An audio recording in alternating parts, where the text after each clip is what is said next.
Welcome to the Startup Grind. Welcome to the first Startup Grind event. My name is Stefan. Hang on with me. So first of all, thank you all for joining. You can name all of yourself the founding attendees, members of the first Startup Grind event here in Cluj-Napoca. And second of all, I would like to all thank you for giving yourselves the time to come and learn something new that will grow the startup community here in Cluj. I would explain briefly what Startup Grind is. So, Startup Grind is originating from Silicon Valley, Palo Alto, California, and it was founded by Derek Anderson and Spencer Nielsen in 2010. And Startup Grind became, in these years, a global startup community designed to educate, inspire, and connect entrepreneurs. It is one of the few ventures which is powered by Google for Entrepreneurs. Most of you definitely heard about Startup Weekend, which is also powered by Google for Entrepreneurs. We host monthly events in more than 150 cities and 65 countries, featuring successful local founders, innovators, educators, and investors who have shared personal stories and lessons learned on the road to building great companies. We aim to build a connected network of vibrant startup communities to help fuel innovation, economic growth, and prosperity at the local level. This is briefly about Startup Grind. You can always check startupgrind.com for more details and other interviews from other countries and cities. So, shortly, I would like to introduce our guest speaker for today. He has a few data innovation patents filed in his name. He's an enthusiastic hard data scientist, written and spoken globally on the geometry of time, universality, complexity, patterns, risk, and investing. As a speaker, he has been invited to share his knowledge at various institutional platforms like the Bombay Stock Exchange, Saxo Bank, Thomson Reuters, TED, and the Princeton University of Chicago Quant Conference, and others. About Tralio, we will talk about in our interview. So please welcome Mukul Pal with a big round of applause.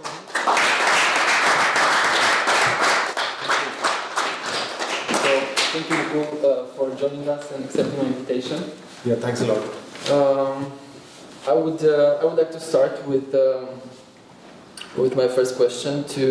So tell us a little bit about yourself. Where did you grow up? What did you study? And for example, did you follow your career in terms of what you studied? Yeah, I was born in Delhi, and being in Delhi, you get to the best education, the best schools. You learn English early in life, and it was later more accounting and business things came in. But my parents were very much oriented toward the scientific side, so something linked with science, but not really a scientist. Yeah. And I grew up, and I was given a very rounded education, and so I was doing sketching in school and all kind of things, normal childhood. And so I didn't have anything which I wanted to become, because my dad was an architect. So I thought maybe, that I might become an architect, because I really loved his architectural drawings, and he used to have this big canvases and structures, and I used to see those glossy pages of architectural houses. And also it was a very childhood which was very full of structures. And so that was one of the things I wanted to become, but my dad didn't want me to become an architect. So he said that you can become anything but an architect. So I was kind of upset that, because this is what, parents do, that they see their skill set in some other light than what children want. So I wanted to become architect, and my mom was a maths teacher. So somehow I didn't want to become a maths teacher, but I was very intrigued by her skill set and she was all round topper, and she was very good in maths. So she always used to tell me that I should find us the fastest way to solve a problem. Not trying to solve something going the long way, and trying to find the most optimum solution for solving a problem. Yeah. And what I recollect is that I was very good in geometric structures or isosceles triangles, equilateral triangles. So that was something which I loved because geometry was very vivid for me. I could connect architecture, and maths, and it was very interesting. So I think that's what I recollect from my childhood, that I wanted to do something with science and something with geometry or something with arty or art kind of scientific area. So I was kind of confused what I wanted to become, and so maybe that answers it, right? Yeah. So what did you end up studying from after your childhood and I mean in college and because I couldn't take architecture, my dad said that you should become an engineer. So I said, you don't want me to become an architect, so I'll not become an engineer. So this is some kind of debate I had with him, and so I took up science. I thought I'll study maths, but somehow I started studying science. So I studied general science, which is physics, chemistry, and maths. So those were still early days. You do not know what you want to become or who you want to be, and so science was my first background. Then, of course, there is a stress of job and doing something in life. So I started some entrepreneurial things at the age of 21, and so that was too early, and then I realized that it was too early for me. I needed to do something more intellectual, and somehow I was interested in writing on economics. On economics, writing was something which I felt was a great area to do, or a great job to do, because those days they started with this pink newspapers, and Financial Times was the leading financial paper which had a pink color, and India started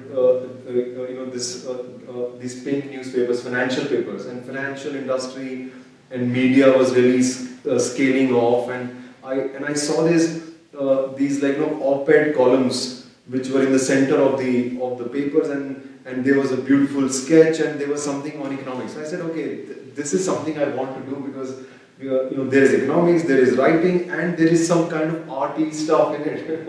So I didn't know that it was not the writer who was doing the artwork, but there was a whole art team that was actually giving a caricature to the whole economic article. But I wanted to find myself in writing, and it was more of a creative pursuit, where you think, okay, you can make money also, because it's about economics, so it should have money in it. So you wanted to write economics, and so this is how. So I started, did MBA finance, because one of the teachers I met, he said, Mukul, don't do marketing, because you like marketing, but when it comes to finance, that's more intellectual. So you should do something more intellectual. I said, okay, I'll do finance. So finance I did an MBA in finance with a scientific background, and then the study never ended. So I'm still studying, and study is a process. When you start something which is academic, then there is no way around. You have to keep studying, because people have got into ideas. They want to get content faster. They don't want to read a whole article. They want to listen. Yeah, exactly. It's about time. So you were mentioning about starting up a business, like your entrepreneurial path at around 21. So you have had a company, decided to move from it and step down. Tell us about Orpheus, which you in the present moment run still. What is it all about? I mean, Orpheus happened at an art gallery. I came here, and they did not have a job for me. They said, we don't hire foreigners. So the only thing there are only two things that you can do. Either you can be an investor, or start your own business because there was too much paperwork and all that. So I had no choice but to start a consulting, exercise, and though I was working, but I was paid as a consultant, and because I was consulting, I could consult more people. So like Orpheus started, So this is how the beginning of Orpheus, and because I had a background in the stock exchange, and you come from India to another country, and people still speculate. And I was telling people what to do, buy, sell. In India, I was telling people buy, sell here, and the terminology changed from buy, sell to like banzare, kumbarare. So the terminology was the same, only the language changed. You were still doing buy, sell. I was looking at patterns and telling clients and high net worth individuals about how they should invest their money, and I started doing the same thing here. So this is how Orpheus was born. And we started consulting big banks, and we worked with BRD, Raiffeisen. So it was so you have your client portfolio is, I don't know, give us examples of countries like from Orpheus clients, or Orpheus is now has Canadian clients, and has local clients, has Indian clients, and it was quite a bit of turnover because you started a consulting business, and I was into a kind of boutique services, which was just advisory. But advisory business is not about the last mile. It's not about money management. I wanted to do money management, and I realized that if I keep advising, I'm still not managing people's risk. Because if I tell you to buy 10 things, you can buy 6, buy 5, buy 4, and you may put 90, like 90 USD on one investment and 10 US dollars somewhere. So you may disproportionately weight it, but you may not exactly do what I tell you to do, because I'm telling you exactly. So it's about weightages, and because though I was telling you buy and sell, but you were still doing buy and sell in a different weightages. You had a different risk than what I wanted you to do. So that's what happened. And people said, okay, this could be some negativity, but they didn't see it coming in such a big way. Yeah. So people lost a lot of money. Banks had a restructuring, and some of the people we were working with were not sure that their jobs will still be there. So it was a lot of restructuring for us, and we also lost most of our business. And this is when there was a restructuring for Orpheus. Orpheus had a new life. I think Orpheus is a kind of, I've lived 3 lives in Orpheus. Like Tralio is my 3rd life with Orpheus, because I started as a consulting company. We started scaling up the business, then we failed, and then all this turnover with Orpheus. So it was. So I'm still doing Orpheus, but it has been a multiple businesses inside it. To scale up, to change your path, find new ideas, new ways of doing it. What I was doing earlier is not what I'm doing now. I was a one-man show, moving to 2 people, 3 people, and then we were doing manual forecasting, looking at markets, structuring. We have built systems, and now I do not sit on the computer and tell people buy and sell, but systems do it for us, and we have made those systems. So you basically automated the system. Okay, that's an easy way to say that we automated, but it was a complete shift for us. It was not a one step, it was a journey which said that, okay, you want to build a system because you are not smarter than the system. You have to build smarter systems so that those systems can give you a life, because you will lose your life in sitting in front of this dumb computer. So you want a life, and that is what I said. I don't want to burn my life in front of a screen. I want to build smarter systems, and that was my quest, and that's where we have reached. We have built a smarter system. I see. So you are running now Orpheus, and you said about Tralio, your new venture.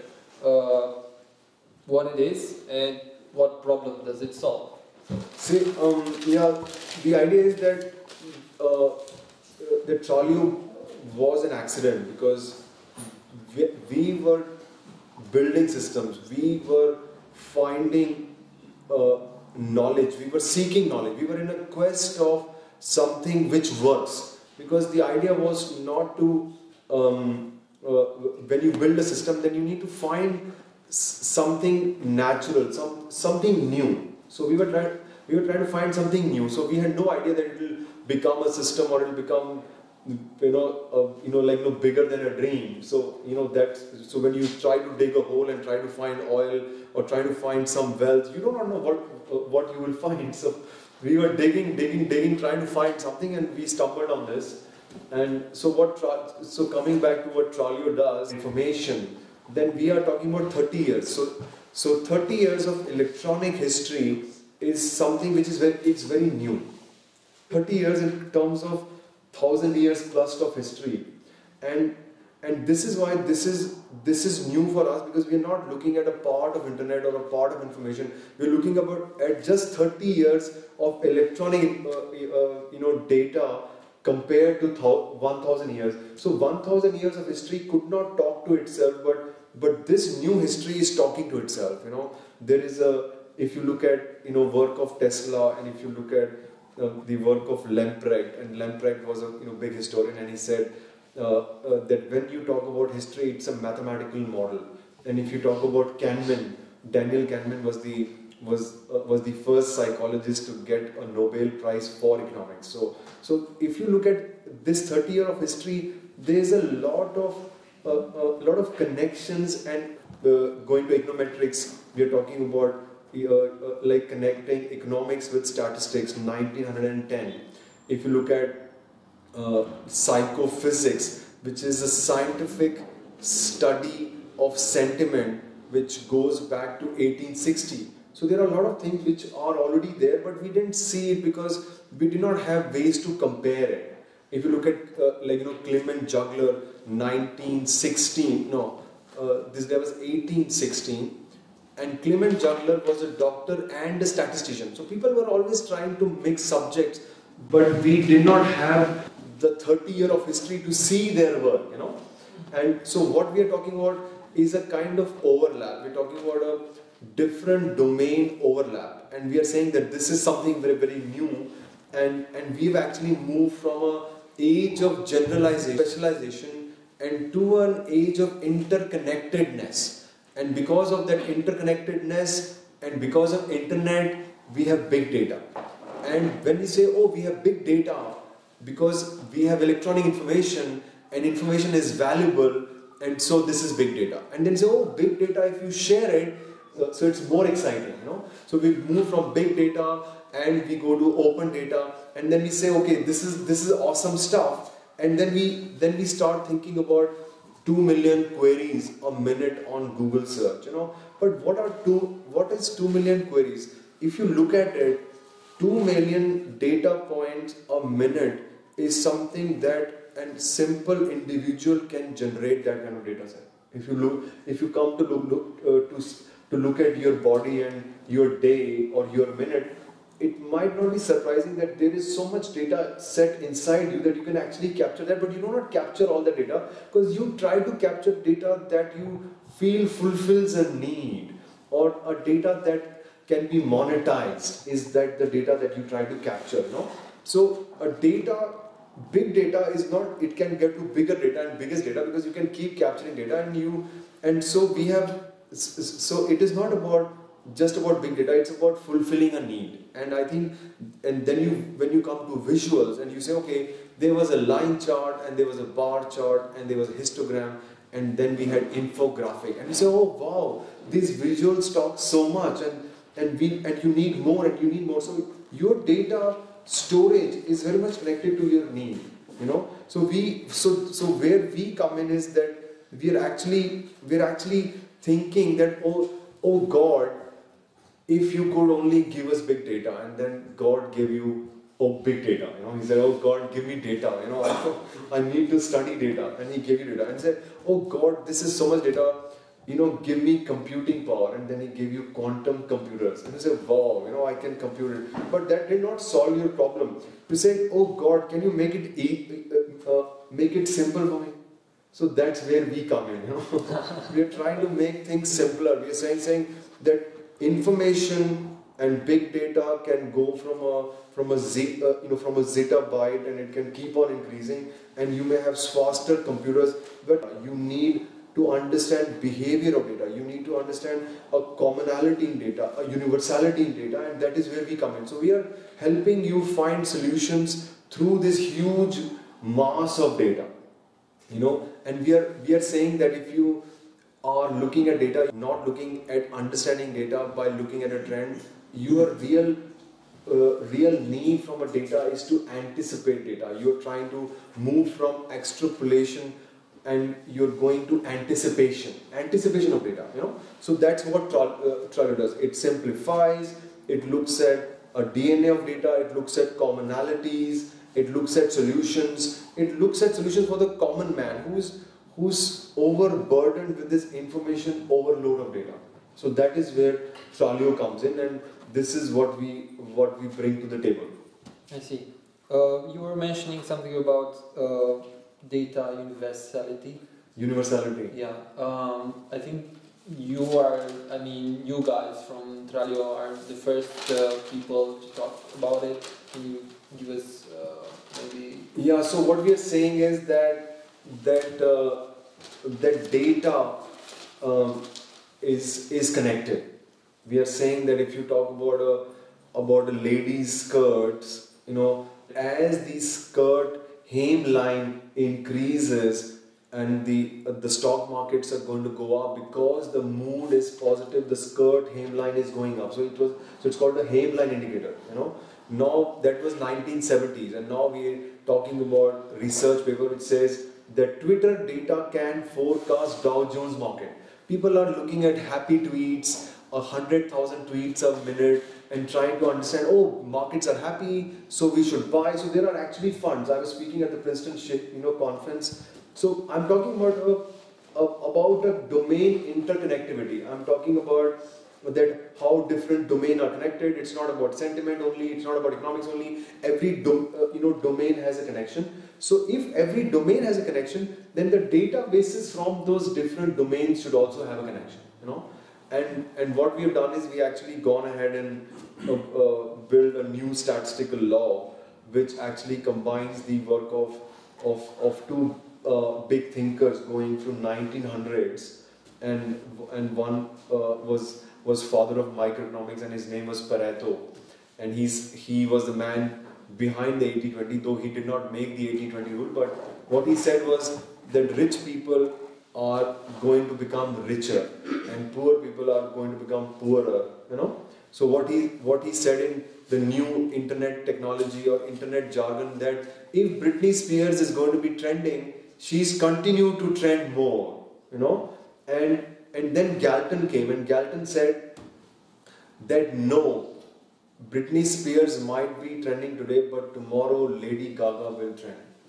Because he said that something which is not trending and Lady Gaga is not being searched and it has gone so down in the search, tomorrow Lady Gaga. So he was about a kind of anticipation. So Galton said things come back to the mean. If Britney Spears, Lady Gaga and all these singers are in the same database, they are going to come back. If something is not being searched today, it is not gone out, it is going to start trending again. Because so the whole idea was that one thinker was saying that what is trending today is more important, and what is extrapolation is more important, and other guy said no, something which is not trending today or which was trending yesterday will come back. So fortunately for us, there was no internet, and Pareto could not meet Galton, and they could not talk to each other, and so we could see these connections today. So we are talking about a domain agnostic connection between databases. So we're talking about database connections and how they can talk to each other, or how data has a DNA, has a structure which can be extended to all domains. I see. So which is what we call data universality. When you say data, you mean even computers. So you're saying that maybe computers start talking to each other, or? Yeah, that's what we are saying, because if we are saying that today we are asking questions to computers, we are asking them that what kind of car I should buy. So we are asking them simple questions and complex queries. We are asking them something very specific, that will Tesla S model save me money, or what kind of car I should buy. But we're not asking questions like when should I buy Tesla, or we are not asking questions linked with time, because we understand that today's technology is weak, it cannot anticipate, so we're only looking for trends, And what is happening is in our quest of answering questions, we are just understanding that the technology has limitations. So what we are saying is that the questions can be answered with databases, because if the databases have the same DNA and everything is trending or counter trending or something in the same system, a question can be broken down into data elements. Like, for example, Tesla is a car, an economy is a part of database, and saving is a consumption behavior, and then we have time. So we have part of databases which have those questions. So whether Tesla is in trending today, will that trend, we're anticipating, will that trend fail?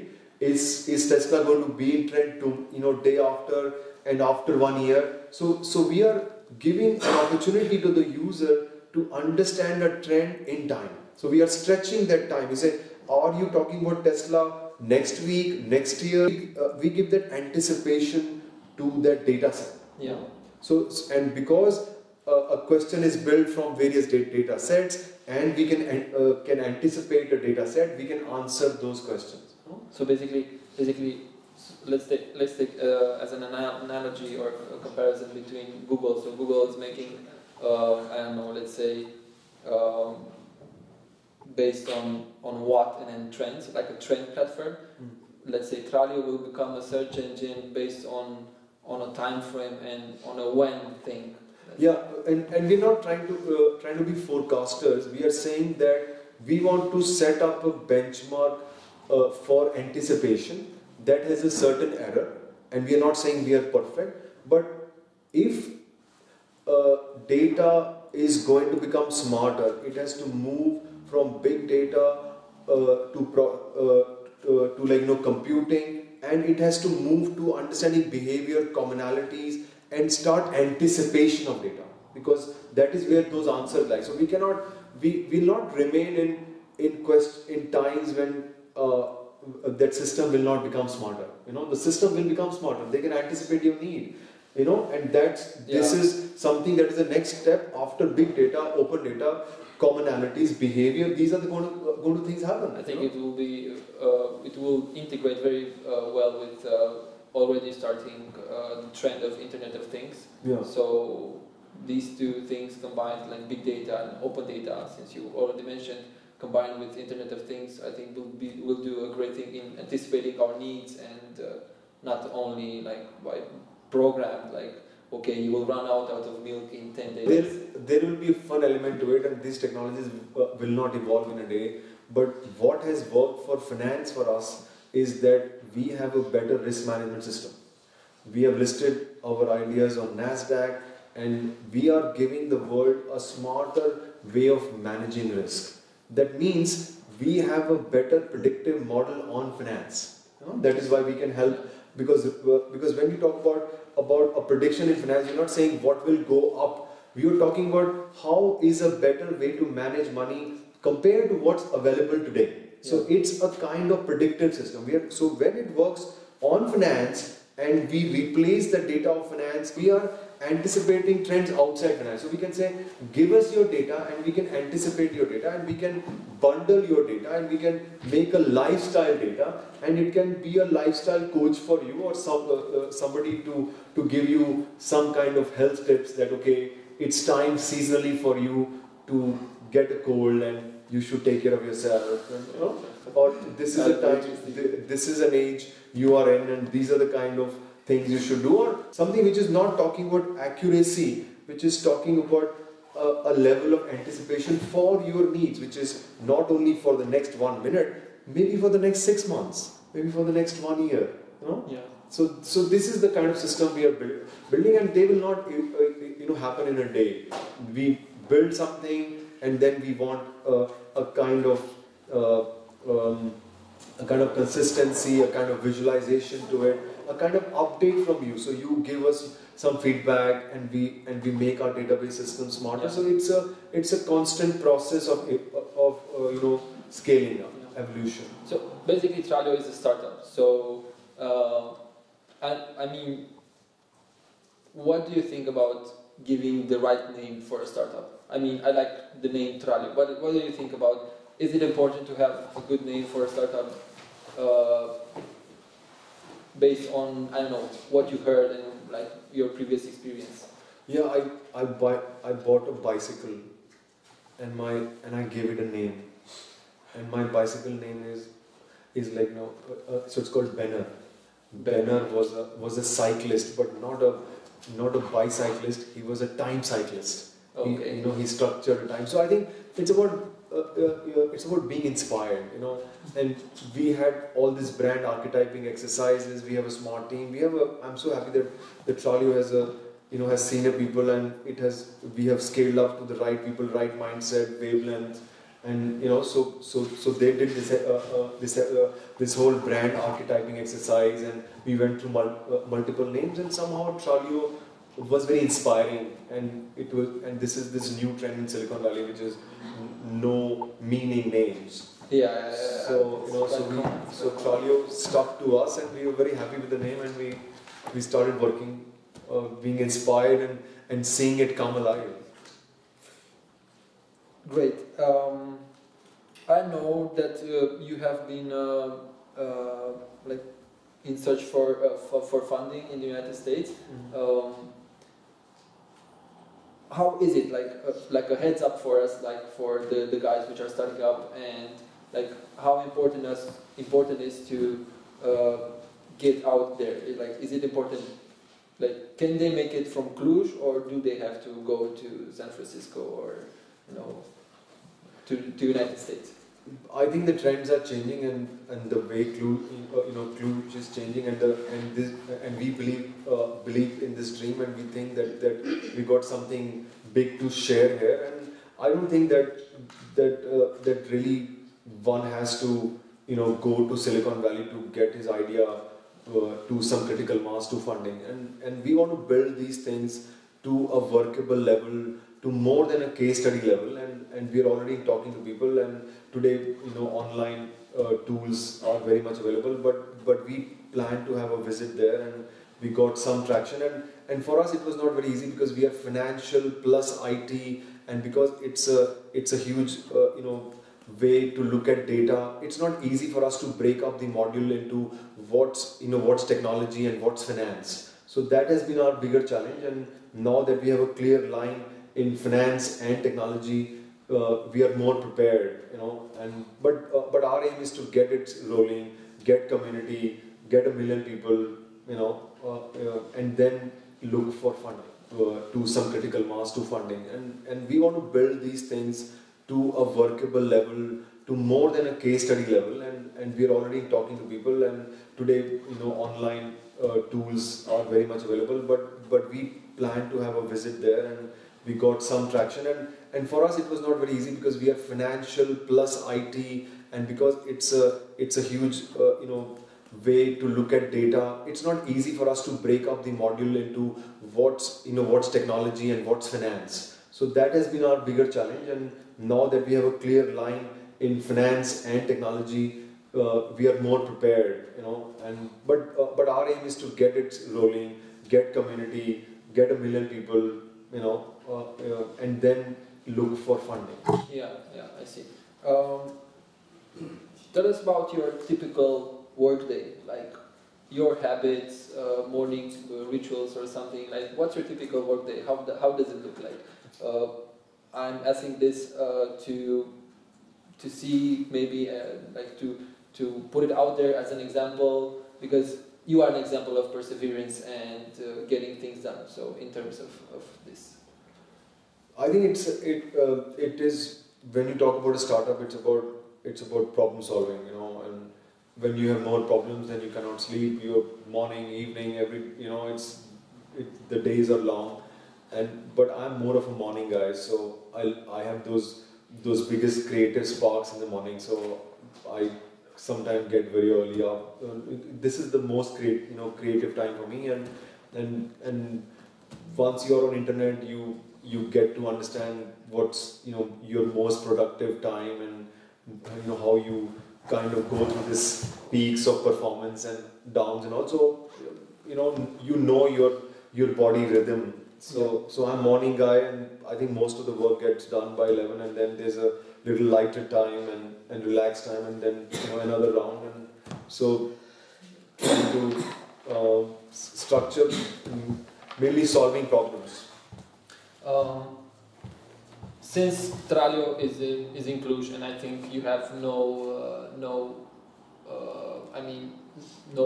will to go or leave Cluj. What do you think about the Cluj startup scene, and where is it going? What do you think about it? I mean, in terms of good ideas, disruptive ideas, the mindset behind it.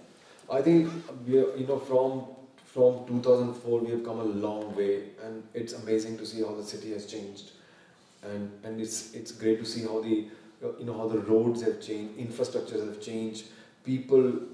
You bump into smart people and all the time, and it's such a small city, and it's taking its new life, and I'm so excited to be here, and I'm looking at new companies coming and scaling up, some more companies being reaching international scale, and I think it's the youth here, and I think it's the whole system. And we have got statisticians, mathematicians. I was just reading some time back that we are ranked in the top 80 universities in maths in the whole world, which is huge, So we have mathematical minds, and we have scientists, and we have a good English speaking,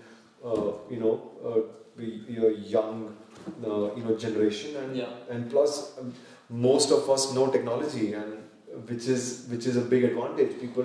You find those specialized skill sets here, and people are coming from all over the country here, and which is again that we can give them jobs, and we can brainstorm, and we can think about an idea and conceive it. We can have multiple startups coming trying to. Then people do not worry about jobs anymore.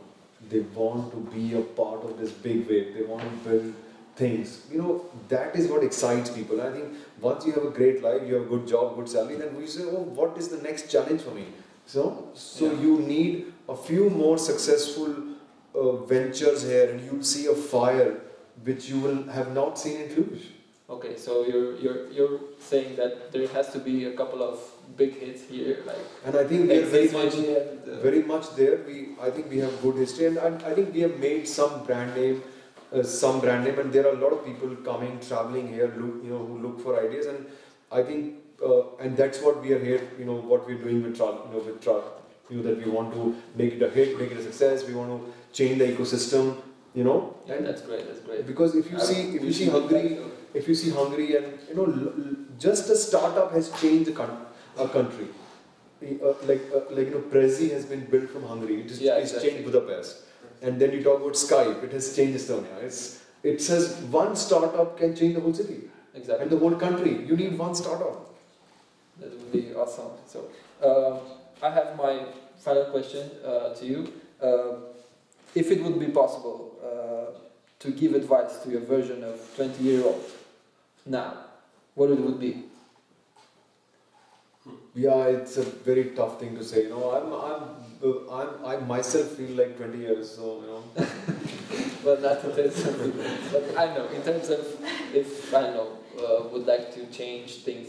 Not change, but I think what advice would be? What the advice? It is. I just saw Chip Danson started this his venture, and he's asking for pitches, and I had an opportunity to write with him for a UAE media paper, and I wrote with him. Not that he was writing along with me, but his his article was kind of syndicated to the same paper which I was writing. So I could see my picture with my article next to Richard Branson, and I said, "Wow!" I got excited, and I've read his pieces, and I always thought that I should write to him, and now he started his venture, and I saw his video. whatever you may call it, marketing, anything, but there is merit, in people who make it big. And he said something which I felt was very awesome. I shared it, and which is that fear is what makes entrepreneurs successful. And fear has an amazing force, energy. And I think if we can channelize fear, we can be very successful. And I think that's what a 20-year has to overcome, the fear of failure. What will happen if I do not get a job? It's a fear. What will happen if I lose my job? What will happen if whatever, all kind of fears. And I think that fear is what we have to train our mind, and which needs preparation, because we need to read, we need to study, we need to take risks. If we do not take risks, we study all major system, artificial intelligence, and if we do not have a risk-taking ability, what is that use of so much knowledge? We need to put it to practice, and which is about mind. So I think an ability to channelize fear is an amazing force. Great. Thank you very much for your answer. We will have a short Q&A session, and the most interesting, challenging question will have a gift from us. So please, guys, if you have questions for Mukul regarding Tralio, regarding Orpheus, or any kind of his ventures until now, shoot. Give a question, take a book. Yeah. How come you've been in Cluj since 2004, right? Yeah. And this is the first time I'm hearing about you. Yeah, because in that data set, the force of Galton did not happen. So now we are in the same data set, and Galton happened and we met, because we were in this, there is obviously, we had to meet today, so maybe. Yeah, but I've been here, and maybe, startups keep you busy, and it's a long effort to build a startup, and maybe these network opportunities, and Cluj Hub is not very old. We've been associated with the hub for quite some time, and we've known Christy for a long time. So it's before the hub, So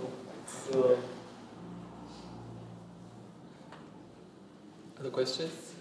I have a question. Okay, so you've said that Galton and Pareto never met because of the internet, and they couldn't discuss about their difference in terms of their research. So now that we have internet and we have all these fast-moving ways to travel and so, if you would have to name a researcher whose work you would challenge not only by your research, but you would want to challenge face-to-face, like meet him face-to-face and tell him, I think that and that and that, who that researcher would be?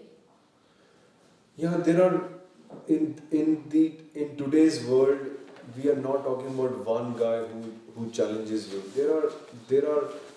We are challenging school of thoughts. So there are a set of researchers, because you are not alone. When your research gets noticed, you become a school of thought. So when you are alone, you are not a school of thought. So we are here challenging school of thoughts. So and we are challenging the kind of establishment. So it is not one guy against me. I am against the institution.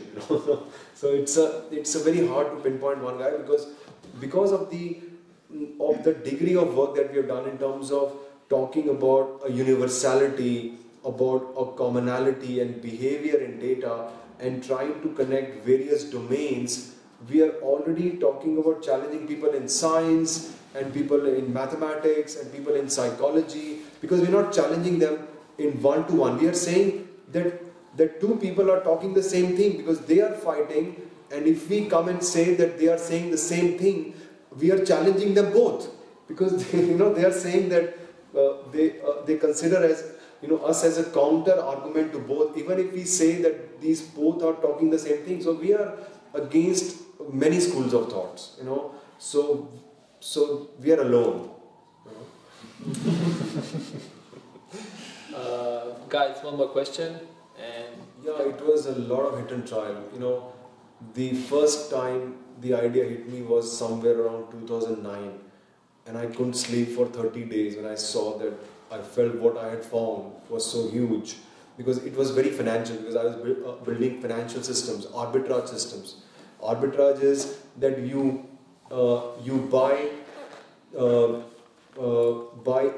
buy different price assets which move so close, which are not supposed to move away, and when they move away you just buy and sell, and you have no chance of losing money because you are just waiting for them to come back. So I was building financial arbitrage payoffs, or that was my big idea. And when I found that, which had a whole mathematics and geometry of time linked with it, I couldn't sleep for 30 days.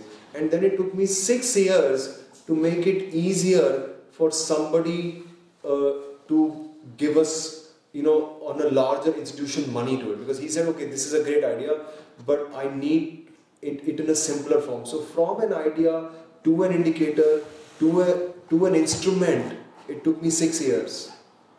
So, and it was all hit and trial. You keep on simplifying. All the process, and while you were simplifying, because it was a big idea, new researches started connecting. Psychology started connecting, finance started connecting, statistics, mathematics, and it was just a combination of ideas, and we kept on finding, this also is connected, this also is connected. So this law that we felt was connecting the law of Pareto and law of Galton was just 1 year back. Mm-hmm. So it wasn't like a snap. It was not a. And actually, what I'm talking about is mainly the law, which is the last mile. But we have so many laws of chaos, order, Mandelbrot, mathematics, so many things which we saw overlap. And while we were simplifying, we came to this, which was the final way of kind of anticipation. So it was hit and trial, a lot of errors, mistakes. It's a journey. It needs a book to explain. Thank you. Thank you.